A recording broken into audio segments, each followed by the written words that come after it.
McElligot's Pool by Dr. Seuss. Young man, laughed the farmer, you're sort of a fool. You'll never catch fish in McElligot's pool. The pool is too small, and you might as well know it when people have junk. Here's the place that they throw it. You might catch a boot or you might catch a can. But listen, young man, if you sat 50 years with your worms and your wishes, you'd grow a long beard long before you'd catch fishes. Answered Marco.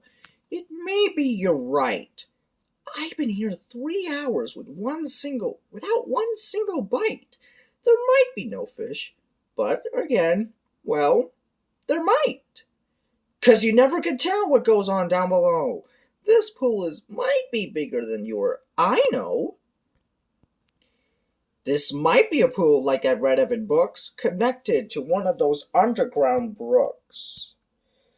An underground river that starts here flows right under the pasture. And then, well, who knows? It might go down where no one can see, right under the wagons, right under the toes of Miss Ambrosio, who's hanging out clothes.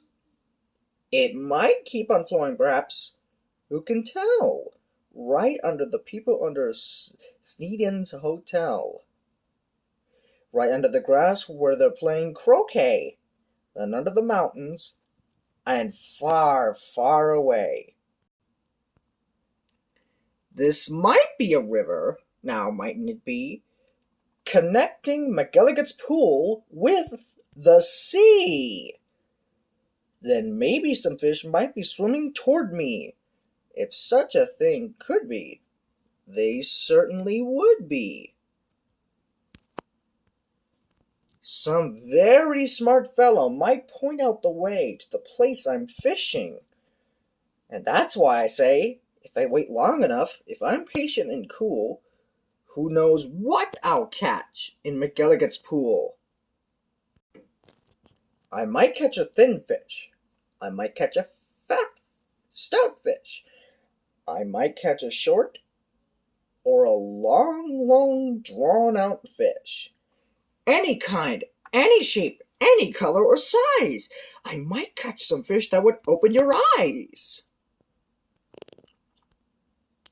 I won't be surprised if a dogfish appears, complete with a collar and long floppy ears, woofing along, and perhaps he might chase a whole lot of catfish right straight to this place. I might catch a fish with a pinwheel-like tail.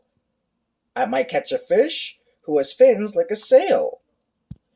I might catch some young fish, some high-jumping friskers. I might catch an old one with long flowing whiskers. I might catch a fish with a long curly nose. I might catch a fish like a rooster that crows.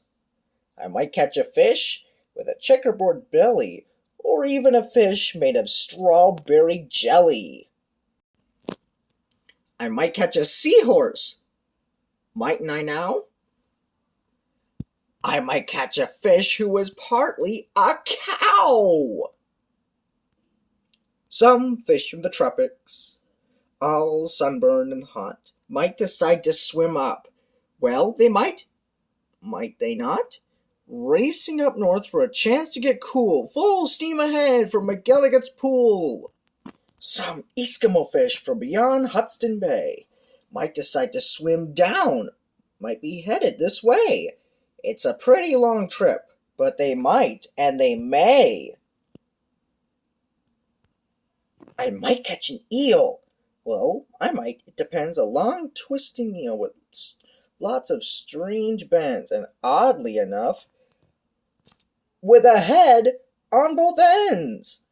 One doesn't catch this kind of fish as a rule, but the chances are fine in McElligot's Pool. I might catch a fish with a terrible grouch. I might catch an Australian fish with a kangaroo's pouch.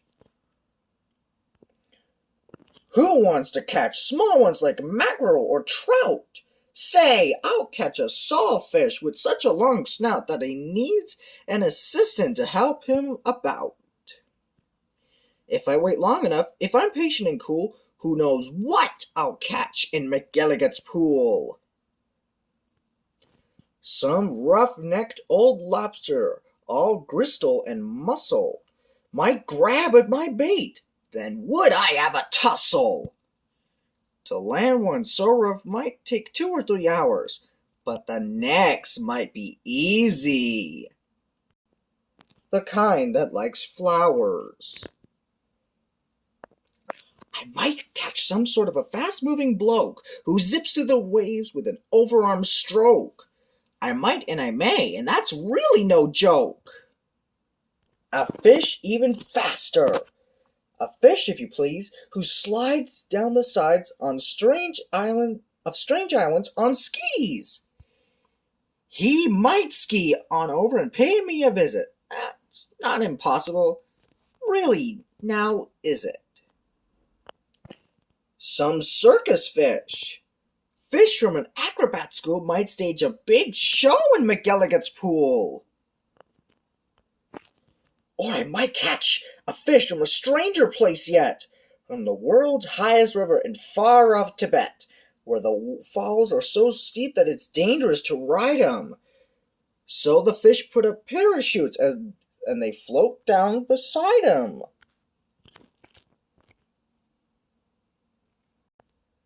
From the world's deepest ocean, from way down below, from down in the mud where the deep divers go, from down in the mire and the muck and the murk, I might catch some fish who are all going glurk. Whales! I'll catch whales! Yes, a horde of whales, all spouting their spouts and thrashing their tails. I might catch 50 whales. Then I'll stop for one day, 'cause there's nothing that's bigger than whales, so they say. Still, of course, it might be that there is something bigger. Some sort of a thingamajigger. A fish that's so big, if you know what I mean, that he makes a whale look like a tiny sardine.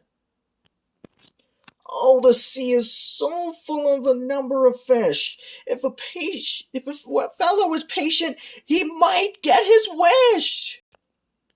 And that's why I think I'm not such a fool when I sit here and fish in McElligot's pool. The end.